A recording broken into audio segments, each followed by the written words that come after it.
Welcome to Season 6 of the Long-Winded One podcast. This is Spoiler Sessions, LitRPG, the only show where spoilers don't spoil anything. We're digging into fan theories, side characters, and the lore authors left in the drawer. All right, welcome everybody to episode 28 of Spoiler Sessions. This is the 6th season, if you can believe that. That's crazy. And this is where I get to talk about one of my favorite genres in the whole world. And I get to talk about books with my favorite authors. Tonight, on episode 28, I have Luke Chmilenko with me. And I feel so fortunate to have you, Luke. Welcome. Hi, thank you for having me. It's great to be here. Yeah. And we have a bunch of people in chat already. I figure more people will be joining us. Hi, chat. Hi, chat. And if you have questions, go ahead. I'm going to keep a loose eye on the chat. I'll try to bring your comments up. Anything that we want to cover, I'll try to put it on the screen. But people are already clamoring for news, important news. But we do have a set list of questions, and we do have a special guest tonight.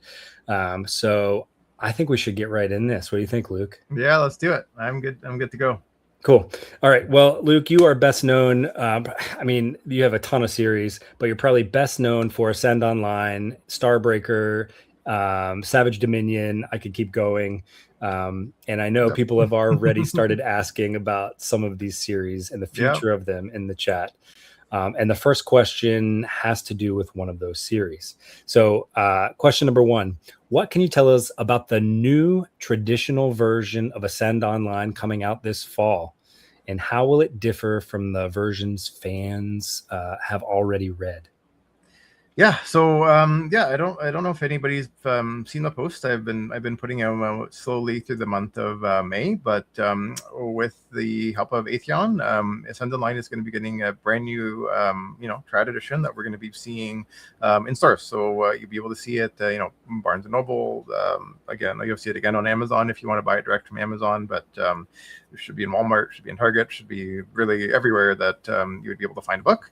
And we are essentially, we're going to be just putting out like a brand new super polished edition. So the edition itself is going to be, it's going to have gone through another round of editing. It's going to be a little cleaner. I've gone through and just done just a little bit of just tidying, making sure that everything is as best it can be.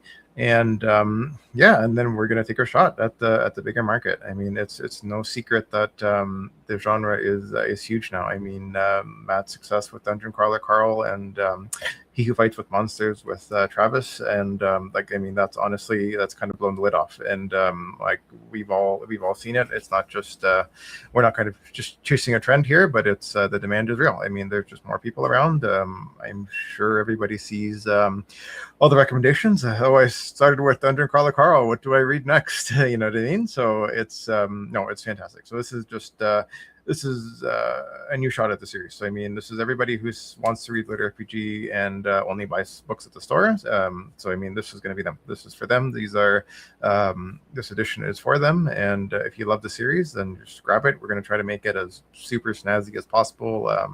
We're figuring out what to put into it. So if there are maybe specific things that you want to see, then now is a great time to let us know. So I mean, just keep us in the loop. Like let us know where we can adapt, and we can kind of put in maybe tidbits, so we can include some fun things that you like. But just give us a heads up.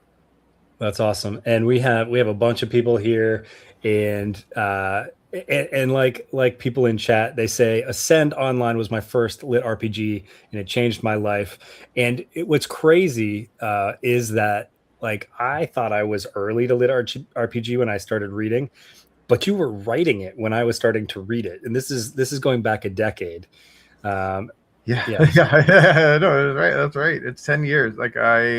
I mean, maybe some people in chat have followed a little closer, but I think it's been 10 years since I posted on Railroad. I mean, maybe someone was there then in the first time, but I think it was either around like May or April of 2016 is when I first started posting it, and I was like, oh, is this any good? Am I gonna, should I bother writing this? I mean, like I hadn't written anything, right? I mean, I was brand new to the whole experience of writing and not really knowing what I was doing and how to make the whole process go, but yeah, all the early people supported me and they liked it, and then I continued on, and here we are. I mean, that was 10 again. Oh, still 10 years ago. Oh, it's ridiculous. Where did they all go? Yeah, and your special guest has arrived, and I haven't. They're still in the green room. So we have like what you're talking about is like the perfect segue. I'm going to just keep putting comments up on screen here too, but what you're talking about is like the perfect segue to our next question, and I'm going to invite the guest in for this question because he too has been around the community for a very long time. So without any further ado, welcome Neil Hellegers. Hi Neil, how's it going? Hey, surprise! Hi Luke. I love it.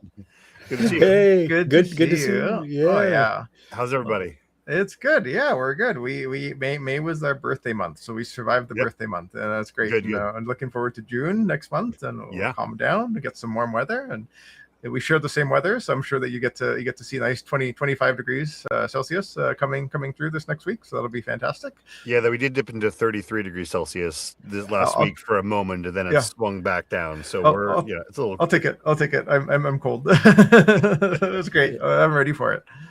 Yeah. So Neil, you came in right as we were talking about how Luke's been kind of on the scene. He started writing about a little more than 10 years ago, right? Because you started you said you started writing around March of 2016. Yeah, seriously. Yeah, like that's when I kind of had the inkling for Ascend Online like a little bit before it, but it really wasn't going anywhere. And then in March, I was like, I finally sat down. I'm like, oh, I've read everything that there is in the genre. I gotta try. I gotta try to do my own thing now. Well, I have a question for you both, and it is about the genre, and I'd love it if both of you could chime in. I do have some very spoilers, not spoilers, but I would say book specific questions that we're going to do for Starbreaker with Neil here. But here's kind of a question really for anybody. You were writing LitRPG before the genre exploded in popularity. Looking at the genre today, what trends excite you, and what trends do you think are becoming overused? What do you think? You want to do audiobook perspective, Neil, or what do you feel like? So I feel, I mean, it's all very exciting. And I think the sort of the number of options that people have now of different kinds of lit RPG they want to get into, it's like we've gone past the either sort of VR or isekai, and most exciting to me are entire worlds that where the system rules already exist. And then it's more about the person coming of age in that world, for example, but I think that, because that's always been the trick, right? It's sort of like, how do we introduce the idea of the system and all the various ways to do it. So I think so that's been kind of exciting to see change over and I was just looking to check and see when the first lit RPG that I narrated was in 2016, the Perimeter Defense. And so the Russians were my first encounter with all of that. That's right. That's right. Which, has obviously all the same kind of ideas going on, but it has maybe a different sort of a cultural sort of like flavor to it, and just in terms of the style of the writing and things like that too. But what's been really exciting to see is the marriage of sort of every other kind of literary style into what not that I think earlier lit RPG in any way, sense, or form was two-dimensional or flat, anything like that. But you're seeing a lot more grit, a lot more blood, sweat, and tears in a way that is a lot less maybe.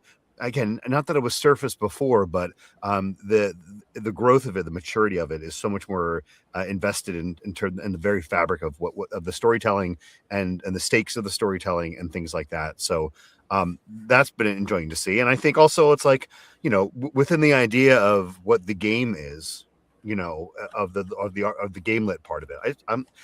I guess it's because I'm old school. I tend to call it gamelit more than LitRPG. Yeah.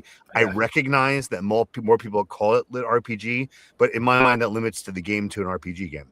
And most often, it's not RPG games. It's, you know, I've done FPS gamelit. I've, you know, whether it's, you know, some more like you know, I think Starbreaker is an example of it. It's not. I mean, it's not role playing. If you want to liken it to various sort of like sci-fi video games, sci-fi/fantasy video games, there are analogs to it, but it's not an RPG, you know. So that's why I sort of see that as kind of limiting, and so I see all these different kind of elements and the volume of it and the reach of it. And now, of course, we have hardcovers drifting into Barnes and Noble, you know. Which is insane. But it's exciting. Yeah, the game has changed in that sense too. Yeah. Well, Luke, do you want to take a stab at this? Yeah. So I mean, I've been around for a while. I mean, it goes without saying. That's how we got here. And for me, it's the evolution and creativity that really stands out. So I mean, like, we came back from the early VR days, and for the sense that I got, so I mean, this is all people can chat. You chime in as you like, but from the gaming perspective of like what our options were for video games, like 2014, 15, and 16, they were kind of rough. Like those were the kind of the days where we got to see a lot of like the, you know, games that we grew up in playing. You know, Warcraft was on a big slump. You know, online games were, you know, kind of dumping. It was a really big cash grab era for monetization and everything, and it was hard. So if you were in that right age bracket and you were growing up and you're like, oh, what can I get for my fix? It was hard. And a lot of us were also entering that stage of life where we don't really have a chance to play the games, right? So kind of translating is like when we saw like, you know, the first, you know, Russian works that came in with LitRPG, and it's like, oh, well, you know, this was just, you know, like whatever game that I played, but, you know, it's not terrible. You know what I mean? It scratches the same kind of itch, you know what I mean? And then we kind of got the sense of acceptance. So like, oh, well, you know, there's not just one person writing this kind of story. It's not a one-off. You had a lot more people writing stories, and they kind of all started scratching the same itch that we couldn't really necessarily find anywhere. And they were a lot more creative in the stories that they told, being like, oh yeah, you know, this reminds me of, you know, when I was with my buddies and, you know, doing something, you know what I mean? Or, you know, next time, you know, this is a really interesting concept for how a game or class could be, you know, dissolved, or, you know, evolved and kind of stuff like that. That was great. That was the rush. That's inspired me for Ascend Online. That's what got me going, and that's was really exciting.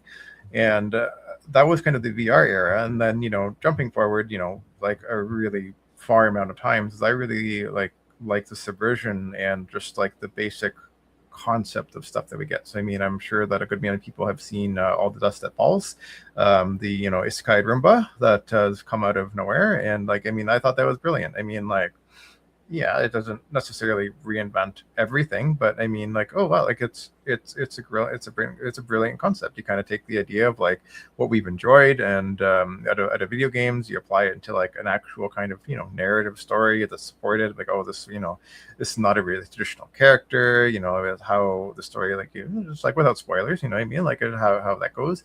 And I mean, like, I especially enjoyed I think it was Benjamin's book, Reincarnated as a Farmer. Once you actually get into the nuts and bolts of the story, you kind of look at it and you're like, well, okay, well, you know, it kind of has, you know, the bones of what I expect out of a gamey book, but the implementation is it's no longer following the rules. It's like, okay, well, here's what you kind of expect, you know, the rules to be, and now let's watch us break it. You know what I mean? Because I also love that. Like, I mean, I love stuff like that. And I mean, again, the biggest book that we have is Dungeon Crawler Carl. Like, Matt does that a lot. He's like, okay, here's what the rules you think are going to be. Now, you know, hold my beer and let's see what we do. So it's like we've gone from very like rule following, you know, everything needs to be it needs to be a video game kind of perspective from the original days, and now it's like, okay, well, you know, we're not going to handhold, you know, we can break the rules, creatively we can kind of you know, just give it more flavor, you know what I mean? So it's not it has a little bit of extra, it has a little bit more, you know, story magic in it, done, you know, smartly, right? I mean, we got to do it right.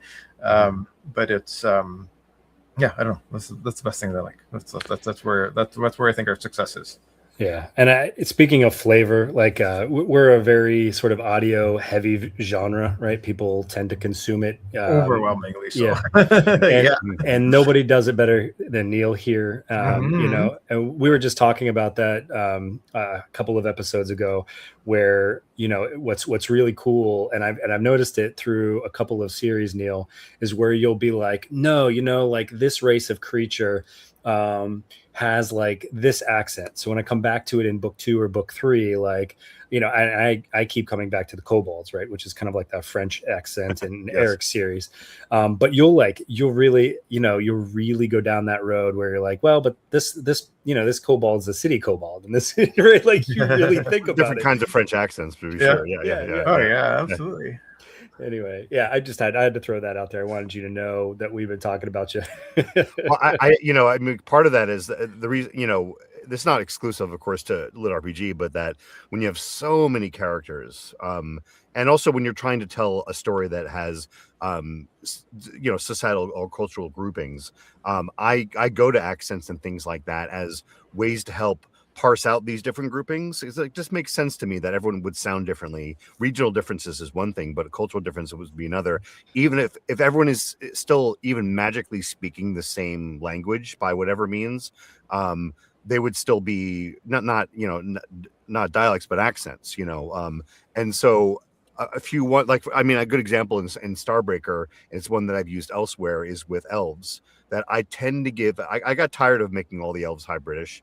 Like, you know, I can, you know, I'm into the Tolkien of it as much as the next guy. But one thing is that, like, that if you have them and you have humans, our cultural understanding of elves, and I understand why that exists. Our cultural understanding of elves is that there are some sort of, like, they're more elaborate humans in some way, you know. Yeah. But that, and I don't accept that. One, I think they're distinct cultures, and saying they exist to each other, you know, sonically in our you know, in terms of that relation of accent, from an American standard accent to a British accent, in terms of being essentially sort of the same culture, by separating that out and giving, and I've done this in a few different series, and I do that in Starbreaker too, that the elves are somewhat Scandinavian. It's a non-specific Scandinavian accent. Also, if you look at how well Elvish is written, it looks like more Norse. It looks like Old Norse to me, you know. And so that just makes sense. And so it's for me to help out myself, but ultimately for the listener. So the listener hears someone talking, they instantly know, like, oh, this is an elf. Oh, the dwarves remain Scots, though. Yeah, I mean, right. I've made exceptions to that with I've done sometimes German dwarves. I've done like I've done all the dwarves in Good Guys Bad Guys they're not Scots so much as they are like a lightened form of Elizabethan original pronunciation. They're not quite British, so they're rhotic, you know, they use their R's and things like that. But it's fun. Accents are fun for me, but it's also very useful. Everyone's voice is, I get an opportunity to paint the character. So their tone, their pacing, the way they think, all these are choices that I make with the audio to to make as many choices as I can to communicate all that to the listener.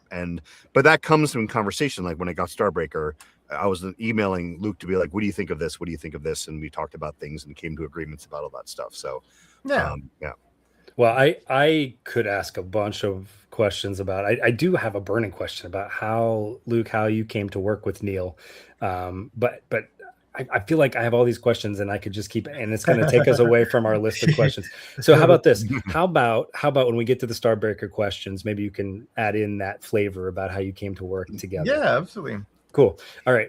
But I also did want to say too, because you mentioned elves and Tolkien, that technically, you know, there's Sindarin and Quenya, and actually Tolkien did base one of his Elvish languages on Finnish. So, so there is some Scandinavian in there. Just saying.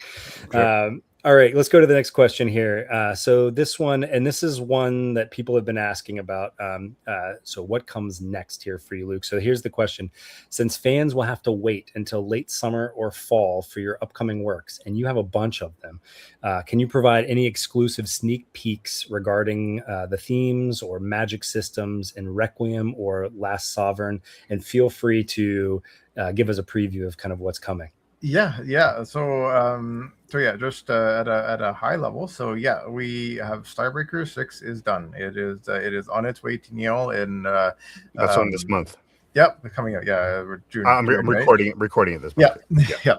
I'm losing track of the months, but yeah, no. So it's on its way. Then we're gonna have it out in August on the 4th, and then Starbreak will be done. So I mean that'll be great. I'm very excited to for you guys to catch up, to finish it wherever you are. I know that we put this one out really fast. It's a bit of a blur. I think it started March of last year, and I mean I was writing it before then, but I mean it was fast. So, I mean we got it done fast, and I hope you all enjoyed it and enjoy the ending to it. But in that regard, that means that there's not really a lot on my plate that is going to be scheduled for the foreseeable future, because I am now in that wonderful catch-up phase where I'm starting to write stuff and send stuff in, and then we go into the production delay. So I think Neil has already worked on another series that Harmon and I are going to be putting out, which is Eternal Realms. So that's going to be coming out later next year. We are going to kind of put it together. It's supposed to be coming out this summer, but we decided to move it a little towards next year, because then we can get book 2 out faster. And it just works a little better with Harmon's and my schedule. So we will have that series to look forward to. If you do want to read that series, it is available on my website and on Railroad. So you can read the first book. It came out as a web serial. You can kind of just see what you have in store for you. Now, in terms of what I'm actually working on, I'm happy to say that I actually finished Requiem a couple days ago. Book 1. It was going to be called Requiem for a Fallen World, not a finished world, a fallen world. So it is going to be it's kind of like a Elden Ring, Dragon Age kind of reincarnation story. Like the whole premise of the story is that our main character, Lysander, he wakes up in a grave. He just wakes up and he's buried alive. Oh, we have a visitor. He's been buried alive, and as he crawls out of the grave that he's been buried in, he finds out that the world around him is absolutely devastated.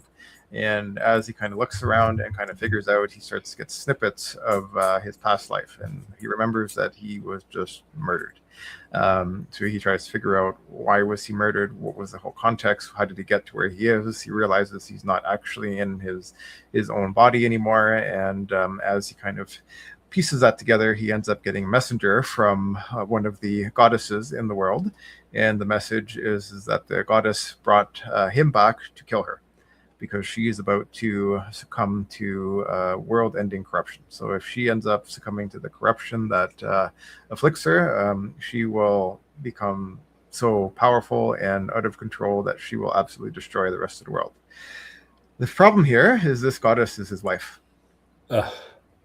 So we get to figure out everything that entails. So it is going to be a fun adventure. It is a grimdark adventure. If you enjoyed the kind of similar spirit as what we had in Starbreaker, it's going to be a similar spirit as what we have going on for Starbreaker, but it is going to be quite a bit darker. It's first person. So I mean, if you enjoyed kind of what I did for Starbreaker, but wanted more of a first-person view, like this is it. I kind of leaned on. It's not quite the same as what I did for Ascend Online and what Graham and I did for Savage Dominion, but it's kind of there. Like I'd say definitely more Starbreaker than anything else. But this is very very grim, very dark. If you like Elden Ring, you like Dragon Age, you're gonna enjoy it. It's going to be fast. It's going to be really fun to read.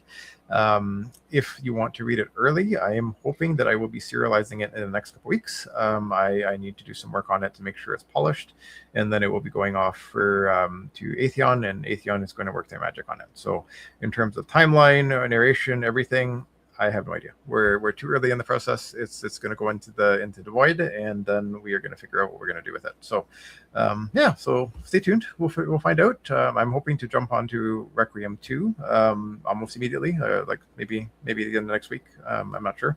We'll figure it out. I'm going to take a little bit of a break to make sure that I can get my head on straight and just figure out what I'm doing. Attached to that is I'm working on finishing off, which is going to be book 1 of The Last Sovereign. And this is a story that I started about almost 7 years ago. It has been, politely, it's been a bit of a bear on my back, but it's also a story that I've wanted to tell. I just haven't had time to do it justice. I've written a huge chunk of it, and I'm hoping that it's going to be just a really fun adventure. I'm kind of picturing like a high fantasy, like, world adventure, like Adventurers Guild kind of adventures. Like what does this world live in when you kind of have like a World of Warcraft, EverQuest-ish world where like adventurers are really nice and commonplace in the world. How does the world look like when adventurers of such power are commonplace? I was like leaning back to kind of like Dungeons and Dragons and EverQuest in particular, being like, when you have people who exist at this level of power, how does the society look like? How does the world look like? So it's not going to be quite of a slice of life, but it's going to be kind of like just a much slower paced adventure story, but very similar to I think what I did with Ascend Online, maybe even a little slower than Ascend Online in some parts. And we're going to be following a boy named Lucien. And he is the son of a fallen guild. So we have a guild that wiped. The guild perished, who went off to adventure one day, and they never came back. So then now this is all the consequences of that. This is what happened to them. What does the world exist in the consequence where the guild does wipe? You only get one life, right? So so some. I mean, like, typical adventurous stuff, but what are the consequences of it? What does the rest of his life look like? She chases after his parents, his father, his friends, his aunts and uncles, and then all the new people that he makes friends with in his life. Like, what kind of adventurer is he going to become? What are the circumstances of his experience? And of course, I mean, he's going to be great. So it's kind of the book that I'm going for. So, but yeah, so it's going to be one of those. I'm really hoping that I'll probably get that done in August. I have no idea on the timing beyond that because it's kind of my second project on my table. But if I'm lucky, I'll have Requiem and Last Sovereign done in August or early September, and then I have the next 4 months of the year to finish Ascend Online 6. So we're gonna do that. So we're gonna do our best. So I've got it. I've actually been writing Ascend Online 6 for the last little while. But it's just spinning plates at this point. So there's certain things that I know are going to take a bit longer to do, and just in terms of the backlog and production process. So Ascend Online is coming to me a bit easier than most things. So I will be I'm plugging away with it on the background, just typing in a chapter a week or every other week or something like that. And then once I catch up on all the more urgent plates I have ahead of me, I'm going to give it my full go of it. So we're gonna get it done, and it's going to be a really fun adventure to find out what happened to Lyrian and where he is and how he's going to get back from where he ended up. And I hope you like it. I have a pretty good idea of where everything's going to go. Well, I gotta say, just hearing all the stuff that you have going on just makes my head spin. I don't know how you do it.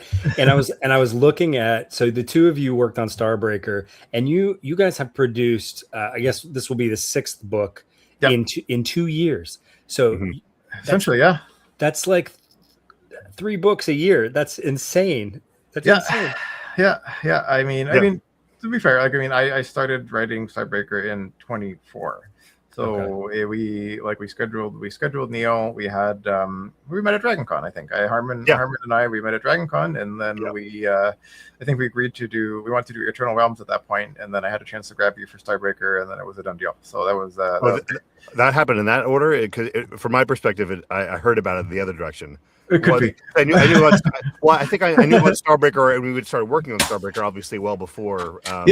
Eternal Realms, but I think Harmon said to me at some point about when we were getting together, like the last parts of some other projects, he's like, oh, but Harmon Cooper, he's like, oh, we have this. Luke and I have this other one, or it was like, or was this other one? Because that's the thing about like the names have hopped around a little bit in terms of what is Requiem was Eternal Realms originally, but now Requiem is the other project. So, Harmon and I sit down. Harmon and I sit down, being like, all right, what are we gonna do? And I'm like, well, I really like this name. Can I just steal it? And she's just like, yeah, that's no problem. Like, we can do it. It's like the problem is when you have too many ideas in your head and you're just like, all right, I got to shuffle them around at this point. It's like a deck of cards, right? And it's like, well, as I'm going through Eternal Realms too, I'm like, what is Harmon and what is Luke? It's like, oh, I know, right? And I think Harmon said something about like Luke let me really kind of run and play with this one a bit here and there. And so, because you know, I've been narrating Harmon for over 10 years, you know, and but with that background of context, and then specifically having done all this Starbreaker in the past year and a half or so, it's great to see the marriage of the sort of the seamless marriage of but the way that you guys think about things and the way that expresses itself and complements itself in terms of character, in terms of development, in terms of that grit I was talking about before, but in terms of also like of playing against expectations. I don't want to spoil too much about Starbreaker if people haven't seen it, but the series goes on to do lots of other great stuff, but there's a major expectation breaker in that first book that was so satisfying. Oh, I know. Came down to it. Yeah. So, but enough said. Oh, yeah, I love it. Yeah. Can I ask one question about Starbreaker? And you have the right to veto this and say no. But you know, here on the podcast, what sets this season apart is we really kind of try to delve into the books a little bit. Sure. So there's a particular thing that happens in Starbreaker with the main character that I would imagine is both very difficult to write, kind of what goes on in the main character's head, with the multiple. I'll let. I don't want to say it. I will let you say what you want to say about it. And I was hoping that maybe you could, from writing it and both from narrating it, you could talk about the difficulties of that. I know I'm leaving it vague on purpose. Yeah. No, I mean, so my initial thing is, I was actually inspired by a lot of the stuff I read in cultivation novels. You know what I mean? So I mean, like that particular development and character and everything was like, well, you know, a lot of these people, they go through horrific things. I mean, like, or have to do certain horrific things, and they have to experience horrific things, and you know, sometimes that's, you know, handled, you know, kind of, you know, hand wavy, like, oh, well, you know, cleanse yourself, you do, you know, kind of whatever, you know, you got a heart demon, you got, you know, whatever, how, like, being vague. But I mean, like, you kind of handle it and it just kind of goes off screen. I'm like, well, you know, what if it's handled in a very unhealthy but also very power inducing way? And I'm like, okay, well, you know, let's dig down into this, right? And then, you know, how do you handle the guilt? How do you acknowledge the guilt? You know, how do you kind of manifest it into a way that's, you know, interesting? That's really what it came down to, right? And so it's like, I found an idea and then I ran with it. It's I mean, it's fun. Because the character, I mean, I guess this doesn't spoil too much. Is that there's like we've seen in a lot of different kind of books too, where it's not exactly the animal companion, but it's like, it's the guy, the voice in their head, where, you know, it's whether it's a system or whether it's something else, and the manifestation of it here is, I mean, again, we can get into it without making necessarily a spoiler thing, but it approaches a lot of sort of related concepts of like. About like they talk about this in the culture novels, in bank culture novels, or people, or where people are, if you download your brain into a new body, and that previous one has died, is that you? If you could download your brain and go out into the universe, and then you die, and your upload gets put into a new body, is that you, or is that a copy of you? In that sense, if the voice inside your brain, for various reasons, whether it's guilt or accident, happens to be the manifestation of a person, is it that person, or is it just your understanding of what that person is? And is there a difference that really matters in the end, you know? Yeah. Or what does that person become as a result of that different kind of context? But it becomes a fabulous device of sorts in terms of advancing his progression that is really satisfying as well too. But it's also a source of so much of the humor of the moment to moment, and has the additional feature of there is a narration challenge, to answer your question, Jared, about like when someone's having a conversation, there's the dialogue that's in the room, but there's also a dialogue that's happening in their head. You have to kind of like, there's different ways that those conversations sound, so that you can, this again, it's all about being the listener knows what's going on at all times, that it's, I mean, Mira has her own voice. Oops, I said it. And so that's a distinct voice than the other people that they're talking to. But it's a different conversation to have someone be like, "No, shut up, you're wrong." Then the person across the room saying, "No, shut up, you're wrong," which happens, you know, pretty often. Everyone really kind of comes down on him quite a bit. So it carries that challenge of levels and intimacy and things like that. That it's all very, you know, fun stuff to do, and it's part of the gig. But but really, when it comes down to it, it's like she's such an amusing character, and I can't say anything else. Yeah, no. Well, I mean, we've hinted. We've had a couple people in chat say, "Okay, this is in my TBR now." Yeah, So we have done our part. Right? Studies show that people actually enjoy narratives more when they've had some degree of spoil actually happen. This is true. You get to look forward to it. Yeah, that's great. Yeah. Okay, well, we have officially gone over 30 minutes like I knew we were going to. That's very easy to do. Yeah. So if we could, so we've talked about Luke and what you have coming out. I would love it if you could, because we were kind of long-winded on that, but let's summarize. Like, okay, I think this is coming out this date. This is what we have, right? Because you do have one or two dates, I think. But let's start with Neil and kind of what you have coming, maybe before and after LitRPG Con. I'm never no one really tells me dates until they pop up in my audibles, and but I know that Eternal Realms is coming out right after LitRPG Con on the 15th of July. So that's that book one of that series that Luke and Harmon wrote that I narrated. I guess this is another one that's coming out right before LitRPG Con is Path of the Last Champion book 1 by Luke Everhart. That's in duet with myself and Tess Irondale. That's coming out around then too. I'm working on other things that I don't know exactly when they kind of drop, but it's been exciting to be starting a few new series at the same time. I'm looking at my calendar real quick so I can be like, what can I talk about here? Oh, I just finished recording Wild Era 4 by David North. That's the fourth of that series. That's a spin-off from some of his previous ones. That should be out pretty soon as well too. I don't know exact dates until that, and that's we're producing that through ACX, so that'll probably be out within the next as soon as we finish it. It'll go through. I've had weird things with ACX where they put it out the next day because they like me. I don't know. Maybe they like me. But that and they also have the Path of the Last Champion. That's the third book of that series. So book 1, then 2, then 3 will probably be coming out pretty soon as well too. I'm saying, what else have that's not lined up that's I can talk about that I know I don't have Neil, can I mention ours or do we want to leave that as please do. So we have I got a pre-release date today for the Breaking of Unknown. It's June 15th. Awesome. So I had the privilege to work with Neil and Aria Jacobs and RJ Bailey and Chris Tucci. So there's 4 narrators in that book. So that's June 15th coming out. Yeah. Cool. Fantastic. All right. Yeah. All right. Well, Neil, can I switch over to Luke? And Luke, yes, you want to give us? Okay. Yeah. So for me, before the RPG Con, in June or July, I'm hoping to get Requiem out as a web serial. So we are going to probably start it maybe middle of June if everything goes well, or end of June, and then we will. So if you follow my traditional release, we'll have a bunch of chapters to start. And then we'll probably do daily chapters until the first book is over and done. So you'll have that to look forward to. Moving past that, our next big launch is going to be Starbreaker. That's going to be in the middle of between conventions. So August 4th, we'll have Starbreaker 6. That'll wrap the series. I hope you all enjoy it. It's going to be lots of fun. Kind of seeing what you guys think and what you guys do. In between August and September, I am going to be at both WorldCon and DragonCon. So if you are going to be down there, let me know. I do not know if I'm going to be on any panels or speaking at all at WorldCon just yet. Maybe, I don't know. They will let me know. I will more than likely be speaking and doing something at DragonCon.